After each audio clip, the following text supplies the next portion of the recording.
Welcome back to episode 3 of the Scandinavian Football Show as we head into an international break where Denmark and Sweden look to secure a spot in this year's World Cup in America. However, there has been a lot more going on the domestic front in Scandinavian football as Viking finally get off the mark this season in Elite Syrian. Mjällby cruise to the Svenska Cup Final after beating Gais, and Inter Turku go back-to-back in the Finnish League Cup, and much more. As always, there are many places that we could start. However, I think most of the talking points from this weekend's action has come from Norway and the Elite Syrian, with Viking finally getting off the mark in their win against Molde, who started quite well before this game, and Brann losing once again, this time to Tromsø. The other results are on screen now, with Starts drawing with Arlesund, Rosenborg losing 2-0 to Vålerenga, and Fredrikstad beating KFUM 3-1. And in the final game of the weekend, Sandefjord losing 2-0 to Sarpsborg in their first game of the season. As always, we'll start in chronological order of when the games were played. So we'll begin with Start against Arlesund, a battle between two newly promoted teams, and for me, a really big opportunity for both teams to get off the mark, having lost on the first game of the season. However, it did finish 1-1. I'd say Start were the dominant team throughout this game, especially in the second half. They hit the woodwork twice in the second half and had 58% possession throughout the game, and a massive XG swing of 2.9 for Start compared to 0.96 for Arlesund.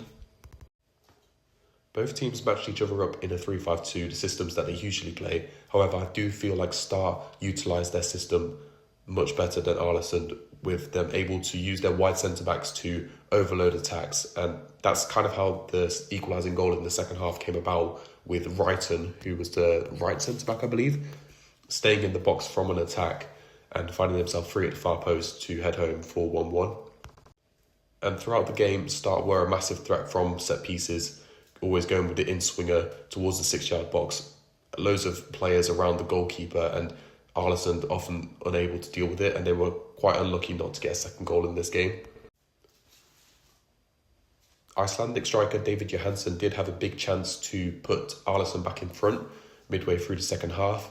However, other than that, Arlesund didn't really create too much, and Start always looked more than likely to go on and win this game. And just to quickly go back to Wrighton's performance for Start, playing on that right side of a back three, I thought looking at his heat map was absolutely fascinating to see his kind of freedom that he's allowed in that position to push forward and support the attacks. A lot of his heat map from across the game is pushing into the opposition's half, which again, a lot of it would have been because Start were the dominant team. However, I would give credit as well to the manager for this setup, as when you play the 3-5-2, which Arlesund were, it's very difficult to be able to press a back three. So they've always got that extra man who is able to step in when he's got the ball, or if the ball's on the opposite side, he's able to push on and create that box threat as he did for that first goal. Just a few stats here on the page as well of his performance. In 89 minutes played, he scored a goal, 2 shots on target, 11 passes into the final third, and from a defensive perspective, 6 defensive contributions as well. So really good performance from the 28-year-old. And now moving on to probably the biggest result across Scandinavian football this weekend, with Viking, last season's champions, beating Molde 4-1, having not won this season so far, and Molde having started really well with back-to-back wins. This was a really surprising performance, and a fast start as well. 4 goals within the first half, 3 of them for Viking and then 1 for Molde. They did eventually have a man sent off, but that was past the point of affecting the game. They were already 4-1 down and already playing pretty terribly. I wanted to go through a few bits of why I think Molde struggled so much, and a lot of it was down to their very high defensive line. So as you can see here in the graphic, this was just one of many occasions where Molde were caught out playing this really high line. A lot of it was just disjointed and a lack of communication within the back line that caused this, but also you've got to give credit to Viking for exploiting their obvious weakness. As you can see here, they've got 5 forward runners running directly in behind, exploiting the space, and they were able to do this because they knew Molde would commit to playing that high line, so they weren't afraid to forget about transition basically and just commit players forward. So they were in positions like this where they could play passes in behind. So the player that's highlighted on the ball, he's got time and space, because of the way they play out, they're able to find midfielders in little pockets of space and get them on the half turn. And as soon as he receives it on his back foot, he can look up and he's got at least 3 different options, probably 4 options of where he can play the pass into a dangerous position in behind. And this one leads to the first goal, I believe. However, this second one here is probably a lot worse. However, they do end up getting away with it. And this is at 1-1. So the highlighted Viking player out on the right-hand side with the ball is looking to find number 23 running in behind. And the real concerning part for Molde is just the complete confusion and lack of organisation from the back line. They're 2 centre-backs. In fact, the whole back 4 are doing all completely different things. So what you've got here is the player highlighted in red, number 19, Horgan, he'd already stepped up and now he's dropping off, trying to track the run of number 23.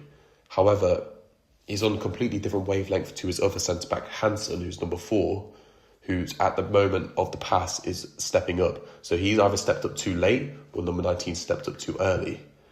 Now, again, that's a communication issue, that's an organisation issue, but this happened frequently throughout the game and Molde were completely exposed. And because of Hansen's deep starting position, number 23 for Viking was able to stay onside, even though it's very borderline from this picture. He managed to stay onside and create a real good goal scoring opportunity for 2-1. They didn't take it, they hit the crossbar, but of course they went on to win 4-1. And this was just a constant theme throughout this game and a big reason as to why the scoreline finished with such a difference. But of course, massive credit to Viking for bouncing back after a really poor start to the season. And some surprising goal scorers as well. It was a brace for both 19-year-old Nicholas Fugelstad and also a brace for their right back, Hegheim. So 2 quite surprising goal scorers in this game for Viking. However, a lot of it came because they were tap-ins and rebounds from Molde's complete disconnect at the back and Viking's ability to just attack from many different terrains and just overload the box and get shots off and get crosses. And that's how, obviously credit to Hegheim and to Fugelstad for being in the right place at the right time, but a lot of it was just down to them being completely free and unmarked in the box. So 2 quite surprising goal scorers in this game for Viking. However, a lot of it came because they were tap-ins and rebounds from Molde's complete disconnect at the back and Viking's ability to just attack from many different terrains and just overload the box and get shots off and get crosses. And that's how, obviously credit to Hegheim and to Fugelstad for being in the right place at the right time, but a lot of it was just down to them being completely free and unmarked in the box. The first of the Sunday matches in Elite Serien this weekend was between Rosenborg and Vålerenga. They finished 2-0 to the away side, so another defeat for Rosenborg at the start of the season and another match without a goal. In this match, they had no shots on target whatsoever. So real big problems for Rosenborg, the record title winners in Norway. Despite dominating possession with 61%, they were just unable to create anything of significant note in this game. As I said, 0 shots on target and an expected goals of only 0.8. They just didn't look threatening at all, and Vålerenga punished them for that. All in all, it was a pretty quiet game, and Vålerenga weren't really at their best either, especially in that first half, and it did look like it was going to take a mistake or something special to open the scoring in this game and win it. And that came from Carl Langer, who's now scored 2 goals in 2 games. He scored an absolute rocket in this game from the left side of the box, way outside the box as well. And he just cuts across it. You'd probably think from that position you would go for the far post, but he cuts across it, goes inside the defender and beats the goalkeeper at the near post, in off the post. Absolutely nothing he could do about that. It was a beautiful goal, so go and watch it if you do get a chance. And that was kind of, it didn't open up the game, but of course, once Vålerenga had the lead, they were always going to be favourite in this match with Rosenborg's lack of threat offensively. They managed to get the second goal from a set piece a few minutes after to really put them in a controlling position for the rest of the game. And then they even managed to give a few minutes to the 15-year-old Gabriel Larsen Rakovic, the young Norwegian who's now made his second cameo this season. So he got 12 minutes in this game, and of course I'm going to be keeping track of any time he makes any appearances for this Vålerenga side because he's a really exciting prospect in Norway. But yeah, the game kind of petered out in the end, and Rosenborg were unable to do anything to change the direction. He only made 2 subs. Well, Alfred Johansson, the Rosenborg head coach, only made 2 subs in this game as well. So maybe a sign that he doesn't trust the squad depth. He doesn't think he has enough quality to be able to change the game off the bench like teams like Vålerenga have. But yeah, concerning for Rosenborg. Another team who will be quite concerned with their start to this season is Brann, who have now lost back-to-back games in the league. They did manage to get a win in the cup in midweek, so maybe they would have thought that their season would have been back on track. However, they play at home against Tromsø this weekend and lose 2-1, and a real disappointing performance, really, all in all, from Brann. But I'd like to give credit to Tromsø because I thought they were excellent. In particular, their left wing back Alexander Vornerid, who's a 20-year-old signed from Västerås in Sweden, who I think were just promoted to the Allsvenskan, but he decided to make the move to Norway and signed for Tromsø, and he's started excellently so far. Thought he was really, really good in this game, contributing from a defensive and an attacking point of view. As for all teams that play with a wing-back system, it's very difficult for the opposition to be able to mark them when they're making late runs into the box. So as you can see in this graphic here, we've got a crossing position where the back four are relatively compact and in a decent shape to be able to defend the 2 that are currently in the box. However, Alexander Vornerid makes a late run from the wing-back position, so he's unmarked. No one's going to be picking him up, and he manages to volley home to give Tromsø the lead early on. And he was also directly involved in the second goal as well, hitting the woodwork before it was tapped home. Vornerid was absolutely everywhere in this game, up and down the touchline. As you can see from the heat map visual, he was a constant threat for Brann. And in 90 minutes, as you can see, one goal created directly from hitting the woodwork, 60 touches throughout the game and 4 clearance from a defensive perspective. And I think he'll be one to keep an eye out for, and also a player that will be really key in Tromsø's chances of recording another top 3 finish in Eliteserien this season. Next up, we had Fredrikstad versus KFUM, which was a repeat of a cup game that was played a few nights before, where KFUM won 3-2. However, it was a different story in this league match, with Fredrikstad, the home side, winning 3-1, and a really, really good performance all around. Looks very dangerous from set pieces, like many of the other teams in Eliteserien so far this season, and I was really impressed by their Ghanaian midfielder Leonard Owusu, who I thought was at the heart of everything they did, especially in terms of pressing. He made 2 tackles, 2 interceptions and 5 recoveries throughout the game, as well as winning 4 out of 5 ground duels. He was everywhere throughout the game, covering the space, which is very difficult to do in a 2-man midfield in the 3-4-3 that Fredrikstad currently play. I thought Fredrikstad were definitely good value for the win. That it could have even been more than 3-1 if it wasn't for a very good clearance off the line. As for KFUM, I don't think they'll be too disheartened having played them a few nights ago and winning. They know that they can beat the likes of Fredrikstad, however, it just didn't go their way in this game. I thought they were caught out a few times when playing out from the back, and a lot of that was down to Fredrikstad's organisation when pressing. They did score a lovely solo goal from Hautvik on the counter-attack, however, it ended up only being a consolation in the end, with Fredrikstad taking the 3 points. And finally, to conclude the Norway segment of this podcast, we had Sandefjord against Sarpsborg, who were playing in their first league game of this season, having had their first one postponed, as it was against Bodø Glimt. And of course, as we've mentioned many times, their involvement in the Champions League meant that their first 2 games of the season were postponed. However, they performed excellently in this game away at Sandefjord. They finished mid-table last year, and I wasn't really too sure what to expect from the team because they kind of just seem to rank pretty averagely for every kind of department. However, having looked at the individual performance from this game, Armor NGI was the one who stood out. He got man of the match according to FootMob with a really high rating, and he didn't have to do too much in this game. He made 6 saves, prevented an XG of 1.16. But then looking back to last season, I saw that he actually ranked really highly amongst the goalkeeper departments in the league. He's only 20 years old. He's from Senegal, but last season he was 3rd for save percentage at 70.5% and also 3rd for saves per 90. He made 3.8 saves per 90, so a big reason why Sarpsborg was so solid defensively last season and secured a 9th place finish.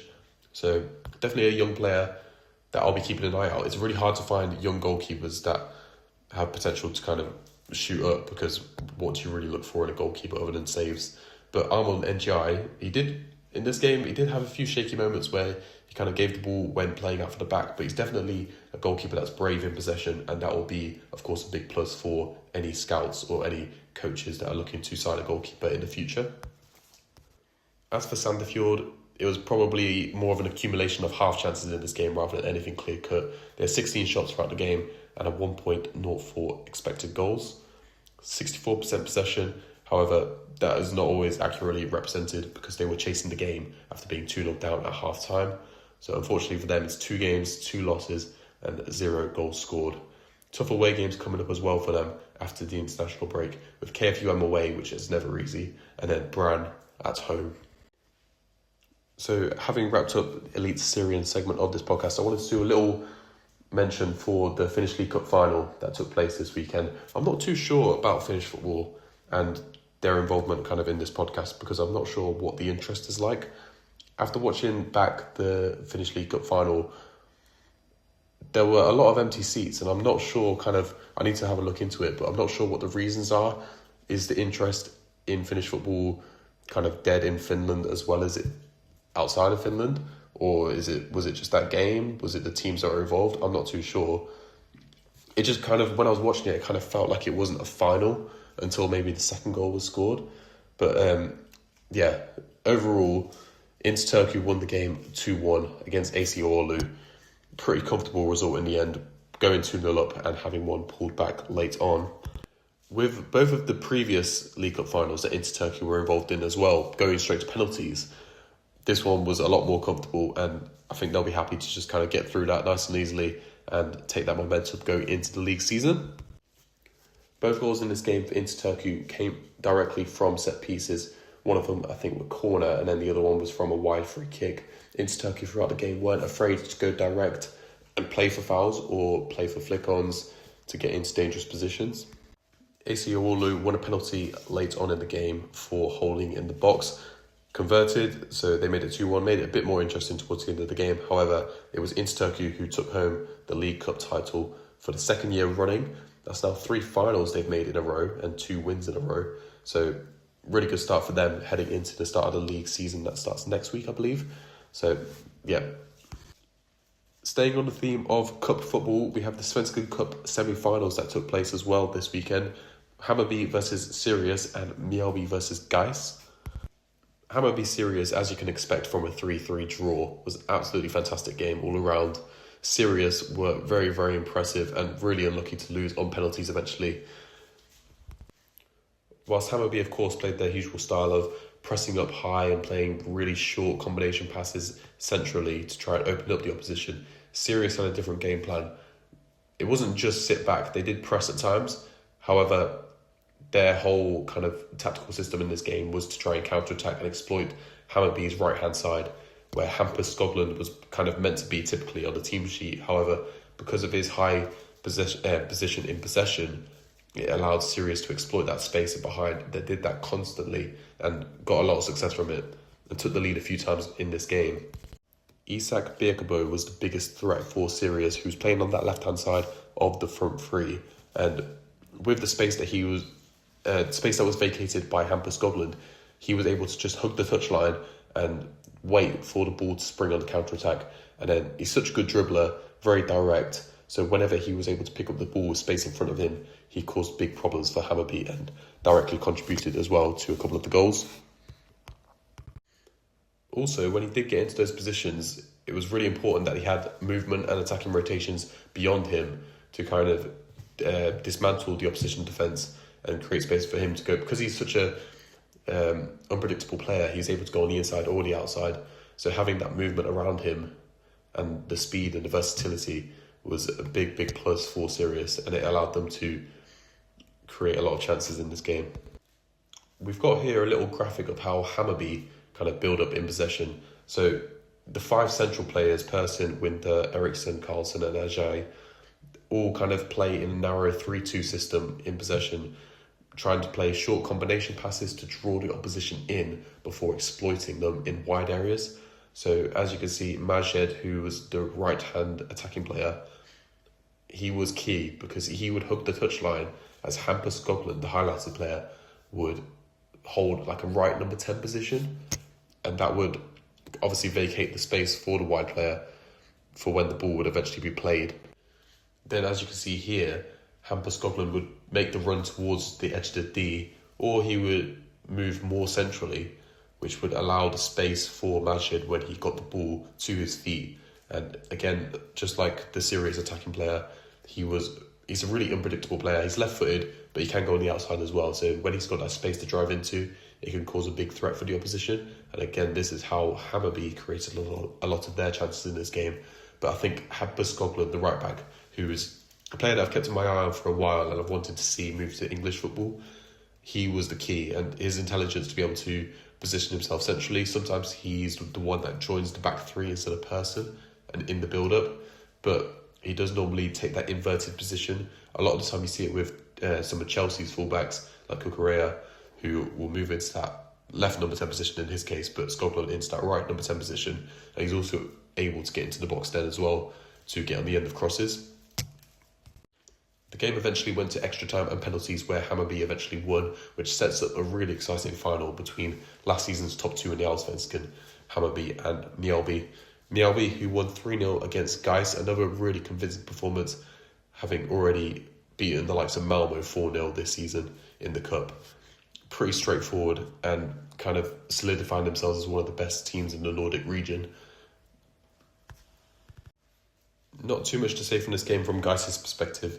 They were outclassed by the better team, but they are a very strong team and one of my favourites in the Allsvenskan. So they'll be fine, they'll bounce back from this game. However, I'm really excited to see this final between Mjällby and Hammarby because both for different reasons are really, really exciting. Hammarby score a ton of goals. Mjällby always look pretty solid defensively and of course have that attacking threat as well with the likes of Elliot Stroud, who scored in this game from the penalty spot.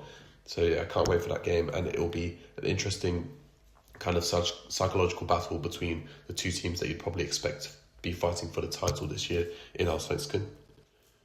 Moving now on to Denmark, we have just completed match day 24 of the Superligaen, starting off on Friday night as it usually does between two teams in a relegation playoff group, Velge Bold Club against OB. This is actually bottom v top in terms of that relegation playoff group. And whilst OB, who were the top side and are in pole position to qualify for the Europa Conference League playoffs, they looked the better team throughout this game, slightly edging on expected goals and dominating possession. It was a late 96th minute equaliser from Velge Bold Club that settled the draw. It doesn't really do too much for them. They kind of still look adrift from the rest of the teams. However, from OB's perspective, it could be seen as a missed opportunity to kind of go clear at the top spot in the relegation playoff group and kind of make sure that they're in pole position to get that Europa Conference League playoff spot. Nordsjælland versus Sønderjysk finished 2-0 to the home side with goals from Ibrahim Adel, who's on loan from Egypt, and Lamine Sadio, who is another prospect from the Right Stream Academy. Now, every week that I watch Nordsjælland or I watch the highlights or keep an eye on the results, I find a new player that I didn't know existed that has progressed through their Right Stream Academy partnership, which is a Ghanaian academy kind of system that's linked directly to Nordsjælland. So they managed to produce loads of top African talents, or sometimes non-African talents, like you've seen Mikkel Damsgaard in the past come through that academy for Nordsjælland. But yeah, they've produced another one, and it's Lamine Sadio in this game, who started on the right-hand side of a front three. He's 18-year-old and Senegalese. He was one of two players who started in this game, as well as Prince Jr., who's kind of been a regular throughout the season. He's a 19-year-old Ghanaian. He was hooked at half-time, but a pretty good performance all around for Nordsjælland. But I kind of wanted to mainly mention the fact that their academy system is just fantastic, and I don't know how they keep doing it. I'll show you the list now of all the players that they've currently got in their squad that have been directly sourced from the Right Stream Academy. So as you can see here, you've got Caleb Urinki, who's my favourite one from the bunch, fantastic Ghanaian midfielder. Then got Prince Jr., Stephen Aqua, Isaka Seidu, Arafat Mohammed, Diallo Sanusi, Levi Nene, and then Lamine Sadio, as mentioned. In terms of what this game does to the league standings, this is obviously the Championship playoff group. The win for Nordsjælland puts them level on points with Sønderjysk on 37 points, so it makes that battle for Conference League, the Conference League playoff spot really, really tight. The gap between Midtjylland and Sønderjysk is about 10 points now, so there's no real chasing them down for the automatic qualification for the Conference League. However, third spot in this Championship playoff group gets a playoff spot, and that is currently level between Sønderjysk, Viborg and Nordsjælland. And only 2 points behind that is Brøndby, so if they can kind of end their bad run of form and pick back up, they could also be well within the race. Next up, we've got a game in the relegation playoff group between Randers and Silkeborg. It was a pretty comfortable 3-0 win for Silkeborg. Overall, according to the numbers, it was a fairly even contest. However, Silkeborg, of course, much more clinical in front of goal, scoring 3 goals. Really good result for them, although other results didn't really go their way, with Fredericia winning, which means that their kind of chase to stay up in this top division is looking more and more difficult. So they're 4 points adrift as they were before the start of this game. They would have hoped, having won this game, a really difficult game away at Randers, that they would move closer, but Fredericia did win. I'll get onto their win very soon. Goals in this game came from Adams, McCowart, the New Zealand international, and Poulsen to give Silkeborg 3 points. And now we'll move on to the Fredericia game. This was definitely one of the most unique games that we had this weekend in Scandinavian football. It finished 2-1 to Fredericia away at Copenhagen. And that result doesn't really tell the story of the game. Copenhagen absolutely dominated the whole game. And when I was looking through the statistics of this game, I was really staggered by the fact that Copenhagen had expected goals of 5.56 in this game, which is just mind-blowing, because even in games where it's 7-8-0, you never see the expected goals to go that high, so they must have missed some really, really big opportunities in this game. They hit the woodwork, had 33 shots, including 11 on target. They eventually got their goal through a late penalty, and that was obviously only 0.7 something of their XG. 1.93 of their expected goals went just for Mokoko, so probably he wasn't at his best, as he hasn't been throughout the season. I just couldn't believe that, having looked at that, how Copenhagen didn't win and end their horrible run of form, which stretches back to November, and missed the opportunity to go into that Conference League playoff spot above OB, who drew on Friday night. But I think Copenhagen only really have themselves to blame in this game. Obviously, loads of missed chances throughout the game, and defensively, especially for the second goal for Fredericia, it was a defensive calamity when playing out from the back. So many opportunities to clear that they couldn't get it out, and going 2-0 down before half-time, they always leave themselves with a mountain to climb, and unfortunately they were unable to come away from the game with anything. Back into the Championship playoff group, the league leaders AGF drew for the third game running in all competitions, a 0-0 draw against Brøndby. Biggest story from this game is probably from Brøndby's perspective, because that's another game. 6 games they've now gone without a single goal and without a single win since November. Both teams struggled to create anything clear-cut throughout the whole game, and for AGF they've got Viborg away next, so that'll be difficult. They'll want to get back on a winning run, but with Midtjylland dropping points, which I'll get onto very soon, they extend their lead. They don't extend their lead, but they keep their lead at 5 points, and they're looking very strong for the title. Brøndby manager Steve Cooper, who's obviously been in the media a lot recently to do with one of his Bosnian players and something to do with a Wales playoff game coming up soon. I don't know the ins and outs of that story, but one thing I'm interested in about his performance recently is his insistence on playing 17-year-old Jakob Ambig, I think it is. I'm not sure how to pronounce his name, but he started many of the last games, and a lot of them, including this game, he started up front by himself. Now, the lack of goals isn't just coming from the strikers, because they're not really creating anything clear-cut either. But it seems interesting how he's insistent on playing him when he's got the likes of Sho Fukuda, who's a 24-year-old Japanese striker, a lot more experienced and slightly better goal record as well. So I don't see why he doesn't play him. He's only been given a few minutes here and there in recent games, not many starts at all. But yeah, as I said, you can see here the last 6 results for Brøndby have not looked good at all. No goals, and I don't really know where they go from here. As for AGF, it's not a bad point. They'll want to get back to winning ways very quickly, but they look on course for a Danish Superligaen title. And then the final game of the weekend in Denmark was between Viborg and Midtjylland. Viborg, who've been going very well recently in the league, against Midtjylland, who came off the back of 120 minutes played on Thursday night in the Europa League against Forest, where they are eventually knocked out on penalties. And this draw, whilst it isn't a bad result at all with the form that Viborg have been in, it probably means any sort of title push or hopes that they had for the rest of the season are now over. Especially if AGF had won this game, it would definitely be over. But I can't see them closing the 5-point gap with the amount of games left to play. And then as for Viborg, maybe, I'm not sure how they'll see this game. It's a decent point against second place team. However, maybe they could see it as a missed opportunity to move into the Europa Conference League playoff spot, with a lot of their rivals dropping points this weekend. Midtjylland had a late winner ruled out for handball, correct decision, clearly came off the elbow of the attacker. So yeah, good point all round. And that will wrap things up for episode number 3 of the Scandinavian Football Show. Of course, we've got more international football happening this week, as we'll find out who will enter the World Cup. So I'll be keeping a close eye on Sweden's results and Denmark's results.